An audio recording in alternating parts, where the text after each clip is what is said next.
जय हिंद साथियों, आपका स्वागत है आपके अपने YouTube channel JKS learning institute में। तो फ्रेंड्स, मैं आज आपको बताऊंगा फाइलम एस्के हेलमिंथेज, जिसे निमेटोड्स के नाम से भी जानते हैं। क्या है? फाइलम एस्के हेलमिंथेज, जिसे निमेटोड्स के नाम से भी जाना जाता है। तो हम सभी समझेंगे फाइलम एस्के हेलमिंथेज क्या है और फाइलम एस्के हेलमिंथेज के जनरल कैरेक्टर्स क्या हैं, अर्थात उनके कैरेक्टर्स क्या हैं, और समझेंगे फाइलम एस्के हेलमिंथेज के एग्जाम्पल्स, अर्थात फाइलम एस्के हेलमिंथेज है जिसे निमेटोड्स के नाम से जाना जाता है, उसके अंतर्गत किन किन जीवों का अध्ययन किया जाता है, अर्थात फाइलम एस्के हेलमिंथेज के अंतर्गत कौन कौन से जीव आते हैं। तो बने रहे वीडियो के लास्ट तक। So let's start the video. अब हम समझेंगे फाइलम एस्के हेलमिंथेज क्या है। तो आप हेडिंग डाल लीजिए, चौथा फाइलम क्या है? फाइलम एस्के हेलमिंथेज क्या है?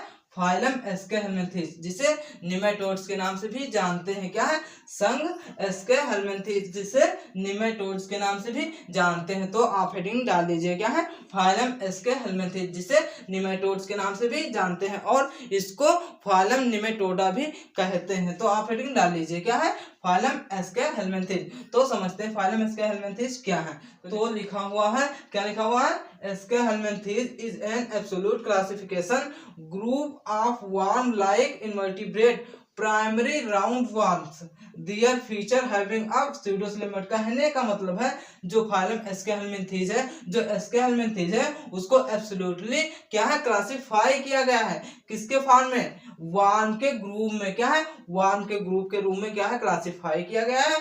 जो उसके एग्जांपल क्या है? जैसे क्या है? इन्वर्टिब्रेट। क्या है? इन्वर्टिब्रेट। जो इन्वर्टिब्रेट होते हैं वह क्या होते हैं? फाइलम एस्के हेलमिंथेज के अंतर्गत आते हैं। और आगे क्या लिखा हुआ है? प्राइमरी राउंड, सबसे प्राथमिक जो है वह क्या है? Round worms. कहने का मतलब है जो फाइलम एस्के हेलमिंथेज के जीव होते हैं वह क्या होते हैं? राउंड वर्म होते हैं। क्या होते हैं? राउंड वर्म होते हैं। कहने का मतलब है एक राउंड वर्म में ही होते हैं। क्या होते हैं? सर्किल फॉर्म में होते हैं। आगे क्या लिखा हुआ है? दियर फीचर हैविंग अ pseudocoelomate। इसका जो फाइलम एस्के हेलमिंथेज है, इसका प्राइमरी फीचर, कहने का मतलब जो प्राइमरी फीचर है क्या है? उसका प्राइमरी कैरेक्टर है वह क्या है? pseudocoelomate होता है। क्या होता है? या क्या है? इसके पास pseudocoelomate होता है। कहने का मतलब कि कैविटी जो होती है, जो फाइलम एस्के हेलमिंथेज होते हैं, उनकी जो कैविटी होती है वह क्या होती है? pseudocoelomate होती है। क्या है? pseudocoelomate होती है। क्या होती है? pseudocoelomate। अर्थात इसके कहने का मतलब क्या है? pseudocoelomate। आप समझते हैं फाइलम एस्के हेलमिंथेज के जनरल कैरेक्टर्स क्या है। तो जैसा कि कैरेक्टर में सबसे पहले समझेंगे उसका हैबिटेट क्या है। क्या उसका हैबिटेट क्या है? क्या है उसका हैबिटेट? क्या तो जो इसका हैबिटेट होता है वह क्या होता है? फ्री लिविंग और पैरासाइट। कहने का मतलब है जो फाइलम एस्के हेलमिंथेज के जो जीव होते हैं वह क्या होते हैं? वह फ्री लिविंग होते हैं। फ्री लिविंग मतलब क्या होते हैं? नेचर में मोटाइल होते हैं, कहीं भी प्रकृति में कहीं भी वह रह सकते हैं। जो फाइलम एस्के हेलमिंथेज के जो जीव होते हैं वह क्या होते हैं? कहीं भी रह सकते हैं। अपना क्या होता है? अपना मूवमेंट कर सकते हैं, कहीं भी रह सकते हैं। और कुछ जीव होते हैं जो पैरासाइटिक होते हैं, अर्थात क्या होते हैं? परजीवी होते हैं। अब समझते हैं अगला कैरेक्टर क्या है। जो फाइलम एस्के हेलमिंथेज के जीव होते हैं उनकी सिमेट्री कैसी होती है? जो उनकी सिमेट्री होती है वह क्या होती है? बाइलैटरल होती है। क्या होती है? बाइलैटरल होती है। क्या होती है? बाइलैटरल होती है। किसकी? फाइलम एस्के हेलमिंथेज के जीवों की सिमेट्री कैसी होती है? बाइलैटरल होती है। ठीक है। और अगला कैरेक्टर क्या है? Body layer. क्या है? Body layer. जो फाइलम एस्के हेलमिंथेज के जीव होते हैं या फिर फाइलम निमेटोड्स के जो जीव होते हैं उनकी लेयर कितनी होती है? क्या कितनी लेयर होती है? अर्थात उनकी लेयर कैसी होती है? तो क्या होती है? ट्रिप्लोब्लास्टिक होती है। क्या होती है? ट्रिप्लोब्लास्टिक होती है। क्या होती है? इनमें 3 लेयर पाई जाती है। कहने का मतलब है जो हम लोग पहले क्या है पहला फाइलम जो स्टार्ट किए थे उसमें जो जीव पाए जाते हैं वह धीरे धीरे क्या हो रहे हैं? डेवलप हो रहे हैं। क्या होते हैं? डेवलप हो रहे हैं। ठीक है। तो उनकी बॉडी लेयर कैसी होती है? फाइलम एस्के हेलमिंथेज के जीवों की कैसी होती है? ट्रिप्लोब्लास्टिक होती है। क्या होती है? 3 लेयर पाए जाते हैं। फिर अगला कैरेक्टर क्या है? Body cavity. जो फाइलम एस्के हेलमिंथेज के जीव होते हैं उनकी बॉडी कैविटी कैसी होती है हम लोग पहले ही समझ चुके हैं। उसकी बॉडी कैविटी कैसी होती है? स्यूडोसिलोमेट होती है। क्या होती है? स्यूडोसिलोमेट होती है। क्या होती है? स्यूडोसिलोमेट होती है। क्या होती है? स्यूडोसिलोमेट होती है। और फाइलम एस्के हेलमिंथेज या फिर फाइलम निमेटोड्स का अगला कैरेक्टर क्या है? Cellular organisation. क्या है? Cellular organisation. तो इनका सेलुलर ऑर्गेनाइजेशन होता है जो कोशिकाओं से मिलकर के क्या होता है? उनका ऑर्गन जो बना होता है वह क्या होता है? पूरा ऑर्गन सिस्टम होता है। क्या होता है? Organ system. कहने का मतलब है इनमें किसी भी प्रकार का एक ऑर्गन नहीं होगा, पूरा सिस्टम होगा। क्या होगा? 2 4 6 अंग जो होंगे वो मिलकर के पूरा सिस्टम का निर्माण करेंगे। जैसे क्या है? Digestive system. क्या है? डाइजेस्टिव सिस्टम क्या है? सेलुलर ऑर्गेनाइजेशन जो होता है उनका क्या होता है? डाइजेस्टिव सिस्टम क्या होता है? ऑर्गन सिस्टम होता है। पूरा कहने का मतलब की बॉडी होती है वह कंप्लीट सिस्टम का निर्माण कर देती है। क्या होता है? बॉडी के अंदर कंप्लीट सिस्टम का निर्माण कर देती है। जैसे डाइजेस्टिव सिस्टम क्या होता है? डाइजेस्टिव सिस्टम कहा जाता है। और क्या? Excretory system. क्या? Excretory system. और क्या? Nervous system. क्या है? Nervous system. और क्या? Reproductive system. क्या है?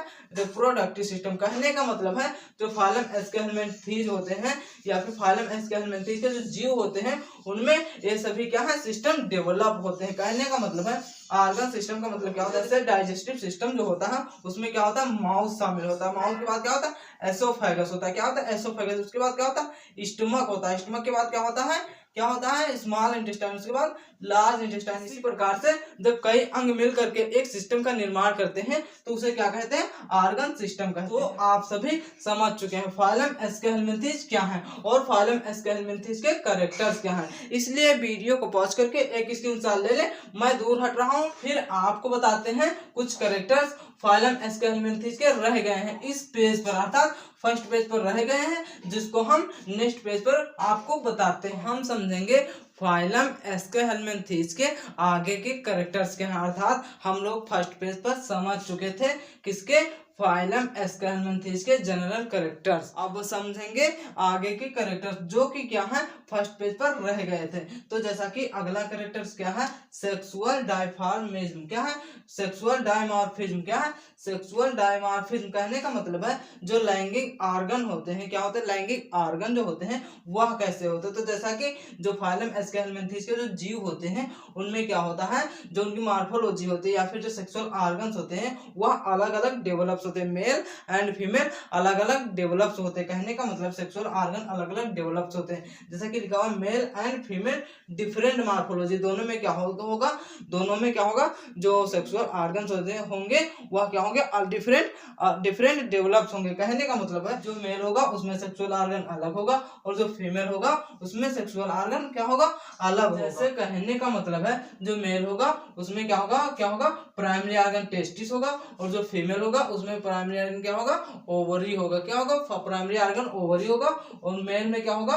प्राइमरी ऑर्गन टेस्टिस होगा। क्या होगा?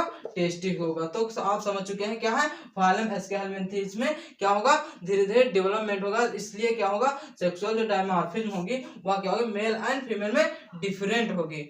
फिर इसका अगला कैरेक्टर क्या है? रेस्पायरेशन। क्या है? जो फाइलम एस्केलमेंथीज के जो जीव होते हैं उनमें रेस्पायरेशन कैसा होता है? तो उनमें रेस्पायरेशन कैसा होता है? एनाएरोबिक होता है। क्या होता है? अवायवीय होता है। कहने का मतलब है एनाएरोबिक का मतलब क्या होता है? जो फाइलम एस्केलमेंथीज के जीव होते हैं उनके जो शोषण होता है क्या होता है? शोषण होता है या फिर रेस्पायरेशन होता है उसमें ऑक्सीजन प्रेजेंट नहीं होगी। क्या होंगे? बिना ऑक्सीजन के क्या होंगे? वो अपना रेस्पायरेशन करने में सक्षम होंगे। क्या होंगे? अपना रेस्पायरेशन करने में बिना ऑक्सीजन के ही सक्षम होंगे। फिर अगला कैरेक्टर क्या है? अगला कैरेक्टर क्या है? रिप्रोडक्शन। जो फाइलम एस्केलमेंथीज के जो फाइलम एस्केलमेंथीज के जीव होंगे उनमें रिप्रोडक्शन कैसा होगा? उनमें रिप्रोडक्शन कैसा होगा? सेक्सुअल होगा। क्या होगा? लैंगिक प्रजनन होगा। क्या होगा? लैंगिक प्रजनन होगा। लैंगिक प्रजनन में क्या होता है? जो मेल एंड फीमेल जो होते हैं उनमें डिफरेंट ऑर्गन्स होते हैं, उनमें डिफरेंट सेक्सुअल ऑर्गन्स होते हैं। इसलिए क्या होगा? जो फाइलम एस्केलमेंथीज के जीव होंगे उनमें क्या होगा? रिप्रोडक्शन कैसा होगा? सेक्सुअल होगा। क्या होगा? सेक्सुअल होगा। और क्या होगा? इंटरनल फर्टिलाइजेशन होगा। क्या होगा? इंटरनल फर्टिलाइजेशन होगा। क्या होगा? आंतरिक निषेचन होगा। क्या होगा? आंतरिक निषेचन होगा। ये क्या है? ये है फाइलम एस्केलमेंथीज या फिर फाइलम निमेटोड्स के जनरल कैरेक्टर्स। आप समझते हैं फाइलम एस्केलमेंथीज के एग्जांपल्स क्या है, अर्थात फाइलम एस्केलमेंथीज के अंतर्गत कौन कौन से जीव आते हैं। तो जैसा कि पहला जीव जो है वो क्या है? एस्कैरिस। क्या है? एस्कैरिस लुम्ब्रिक्वाइड्स। क्या है? एस्कैरिस लुम्ब्रिक्वाइड्स। क्या है? एस्कैरिस लुम्ब्रिक्वाइड। जो एस्कैरिस लुम्ब्रिक्वाइड्स जो जीव होता है वह क्या होता है? वह राउंड वार्म होता है। क्या होता है? राउंड वार्म होता है। कहने का मतलब वो जो जीव होगा वह इस प्रकार से होगा, उसके बाद क्या होगा? वह राउंड होगा। कहने का मतलब जो ए धारी आपकी होगी वो क्या होंगी? राउंड वार्म में होंगी। क्या होंगी? राउंड वार्म में होंगी। और जो बुचेरिएरिया है, क्या है? बुचेरिएरिया जो जीव है वह क्या है, वह फाइलेरियल वर्म्स है। क्या होगा, फाइलेरियल वर्म। कहने का मतलब फाइलेरिया के जैसा क्या होगा, दिखेगा। क्या होगा, उसके स्ट्रक्चर कैसा होगा, उसका स्ट्रक्चर फाइलेरिया के जैसा होगा। तो आई होप आप लोग समझ चुके हैं फाइलम एस्केलमेंथीज क्या है और फाइलम एस्केलमेंथीज के जनरल कैरेक्टर्स क्या है, और आप समझ चुके हैं फाइलम एस्केलमेंथीज के जीवों के एग्जांपल्स क्या हैं। इसलिए वीडियो को पॉज करके एक स्क्रीनशॉट ले लें और स्क्रीनशॉट को अपने नोटबुक में अच्छे से नोट डाउन कर लें, ताकि आपको कभी भी क्या हो, कंपटीशन में एग्जाम देना पड़े तो आप क्या करें, अच्छे से एग्जाम दे सकें और आप क्या हो, क्वालिफाई हों।